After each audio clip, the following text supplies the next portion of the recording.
Estamos de volta aqui com o nosso Itatiaia agora e, claro, a gente vai direto lá para o bairro Jardim Vitória, onde desde as primeiras horas do dia o repórter Clever Ribeiro está trabalhando, acompanhando os trabalhos do Corpo de Bombeiros no trabalho de busca por sobreviventes, paralelo ao resgate de pessoas que infelizmente não resistiram. A gente está falando do desabamento de um prédio com 4 pavimentos e que tinha como uma das suas principais funções abrigar um asilo, uma casa de longa permanência de idosos, mas não só isso, inclusive a família proprietária desse local também morava nesse ponto e o desabamento foi completo por aí. Qual que é as informações de momento que você tem para passar para o ouvinte do Itatiaia agora? Clever, boa tarde, bem-vindo.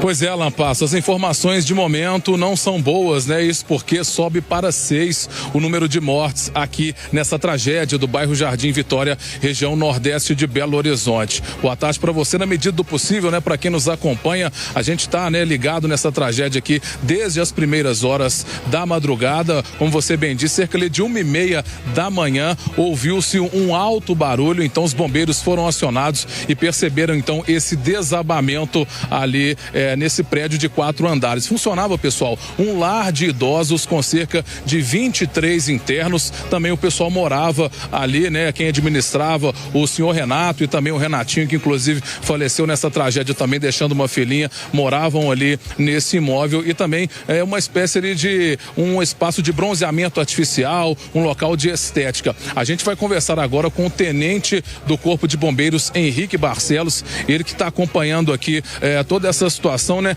Tenente, conta pra gente desde o início dessa ocorrência, como é que foi todo o trabalho dos bombeiros. Boa tarde.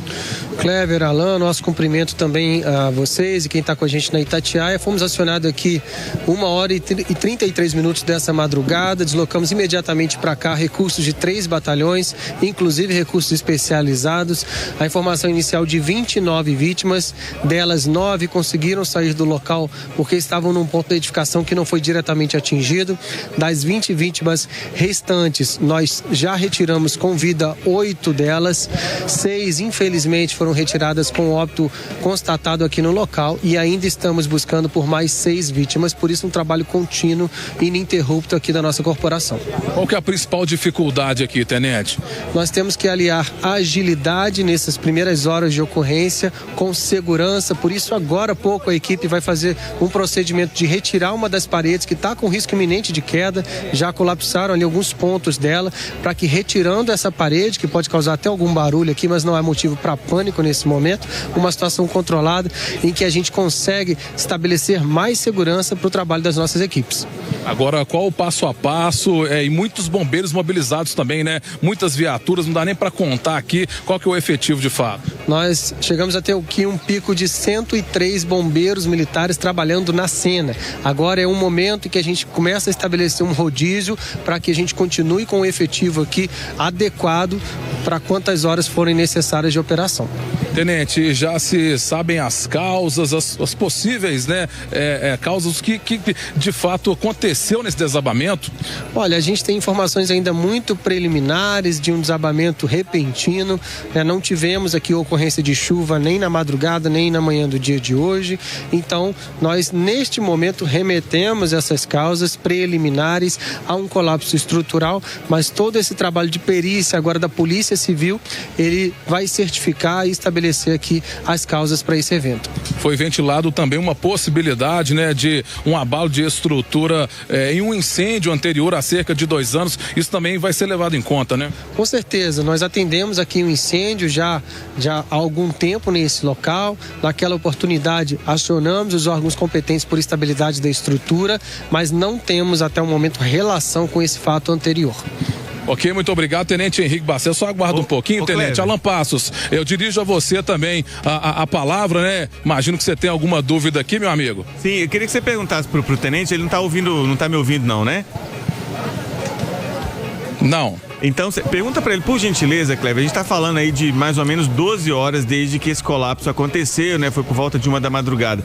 Os bombeiros, eles estão trabalhando com a expectativa de que essas pessoas ainda possam estar com vida, mesmo diante da complexidade do que é a queda, do cenário que está e de serem pessoas já com mais idade, mas ainda trabalham com essa possibilidade de encontrar essas 6 pessoas desaparecidas ainda com vida? Tenente, ainda há esperança de encontrar essas pessoas com vida?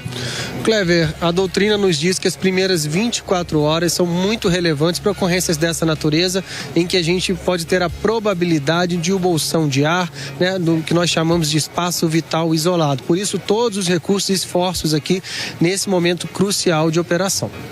Para a gente fechar, enquanto não achar a última vítima aqui, os bombeiros não vão desmobilizar, né? Nós temos o compromisso firmado já com a comunidade e com o cidadão mineiro como um todo, de que todas as ocorrências são checadas até o seu término, com vistoria total das estruturas colapsadas. Ok, muito obrigado. O Tenente Henrique Barcelos, ele que é porta-voz do Corpo de Bombeiros Militar de Minas Gerais. Alan Passo, a gente separou também, né, uma entrevista com um familiar de uma senhora que está desaparecida aqui. Ela se chama Argentina Mendes da Cruz, de 88 anos. Quem falou com a gente, inclusive com a nossa repórter do digital, a Larissa Ritt, foi o seu José Maria Mendes, de 62 anos. Um relato muito forte. Vamos acompanhar o que ele disse. Minha irmã, que mora aqui pertinho, colocou minha mãe aí. Achou melhor colocar porque todos trabalham. E ela, com a idade que ela tem, se fosse para deixar em casa só, era como um abandono de incapaz. Então, conversamos e entramos em acordo de pagar para deixar ela aí. Aí a gente paga para deixar ela aí, mas pagamos direitinho. Chegamos aí, ela tá bem cuidada, tudo cuidadinho, tudo arrumado. Outra vez que eu vim aí almoçar, eu fazia questão de almoçar junto com ela. Espero que às vezes Deus guardou ela num cantinho que ela pode estar viva ainda. É difícil, mas quem acredita em Deus, Deus pode ter posto a mão e ter guardado ela no cantinho. Mas se não, chegou a hora, só Deus sabe, né? Muito bem, o seu José Maria Mendes, né, dando esse relato importante, ainda dizendo que há esperança, né, Alan Passos? A esperança, de fato, né, tem que continuar, Clever, igual o Tenente Henrique Barcelos falou contigo aí, nessas primeiras 24 horas. Por mais difícil que pareça, e que né, a cena é assustadora, você que tá aí perto, pode descrever pra gente assim, você chega, parece que explodiu uma bomba aí no lugar, né, tá completamente destruído, foi tudo abaixo, e a gente que viu essas cenas horríveis lá em Juiz de Fora por outra circunstância, agora com esses idosos aí, mas a esperança vai seguir, e apesar de tudo, uma fala de uma serenidade, de uma força desse senhor, né, de dizer que acredita em Deus, espera que encontre a mãe com vida, viva, mas se não for, que Deus sabe a hora dela, de muita força. Tomara que a notícia seja boa, que descubra isso em breve. Para você fechar suas informações aí, Clever. Pois é, Alan Passos, e aqui, né, no cenário da tragédia, a todo momento chegam familiares, as pessoas chorando muito, né, um clima, infelizmente, muito pesado aqui nessa cobertura, e os bombeiros, então, trabalhando, né, de fato, para encontrar essas pessoas que estão desaparecidas debaixo dos escombros, e, se Deus quiser, com vida, né? É contigo aí, Alan. Valeu, Clever. Obrigado pelas informações. Parabéns aí pelo trabalho desde as primeiras horas, há muitas horas aí trazendo as informações, atualizando. É um trabalho que não é fácil, né? Conversando com essas vítimas. Boa sequência de cobertura e depois um bom descanso para você aí, amigo. Aproveitar esse momento para mandar um grande abraço em nome aí do Tenente Henrique Barcelos para todos os bombeiros, né? Corporação que está nos momentos mais difíceis que a gente tem em Minas Gerais, sempre está lá o Corpo de Bombeiros atuando.